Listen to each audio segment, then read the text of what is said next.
না, আমি একটা উদাহরণ দিয়ে আপনাদের সামনে আমি বিদায় নিচ্ছি। আপনারা দেখবেন আমরা নদীতে বসি পেলি, আমাদের গ্রামের বাসায় বলে বড়ি, আমরা বসি পেলে দেই গাঁধে, আমরা বসি পেলি।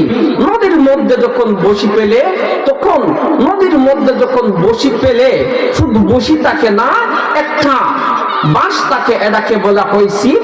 শিবের মধ্যে একটা রশি থাকে, ছোট্ট একটা সুতা, সুতার মধ্যখানে একটা পাটকাঠি থাকে, একটা বাঁশের টুকরো এ জাতীয় কোনো কিছু থাকে, এটাকে বলা হয় পাতাকাঠি। আর বসিটা থাকে একেবারে সুতা, একেবারে শেষ সীমানায়। এখানের মধ্যে বসির মধ্যে থাকে সুতা বাঁধা, সুতার মধ্যে থাকে পাটকাঠি, চোখপাটি, আর এই পাতাকাঠির মধ্যে থাকে চিপ। তখন বসি এই সমুদ্রের পাড়ে, নদীর পাড়ের মধ্যে বসিওয়ালা কি করে, বসির মধ্যে একটা আদার দেয়, আদারিদা সমুদ্রে নিক্ষেপ করে। মাছ যখন ধরে তখন এভাবে টুকর দেয়, তখন ফাটাখাটি এইভাবে নাড়া দেয়, বোঝা যায় এখানে একটা মাছ ধরছে।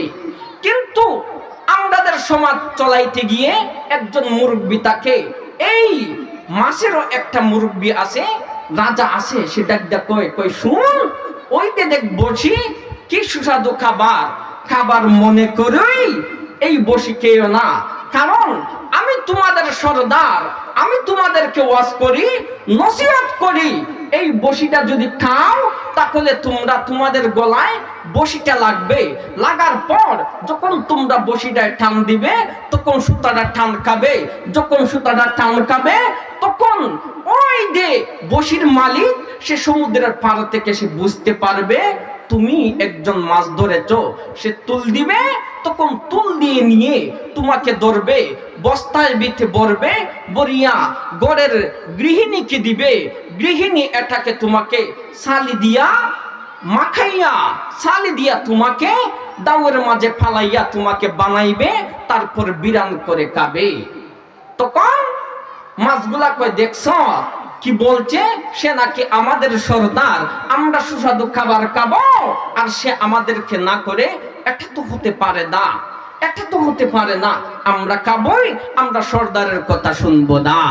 যখন খাইল তখন বসিওয়ালা টার পেয়েছে, টান দিয়েছে, টান যখন দিয়েছে তখন সে বসির ধরছে, দইরা বস্তায় ঢুকাইছে, বস্তায় যখন ঢুকাইছে গৃহিণী নিয়েছে, গৃহিণী নিয়ে একটা ছাই দিয়া বসির মধ্যে পালাইয়া, বটির মধ্যে পালাইয়া এটাকে সুনাই দিয়েছে।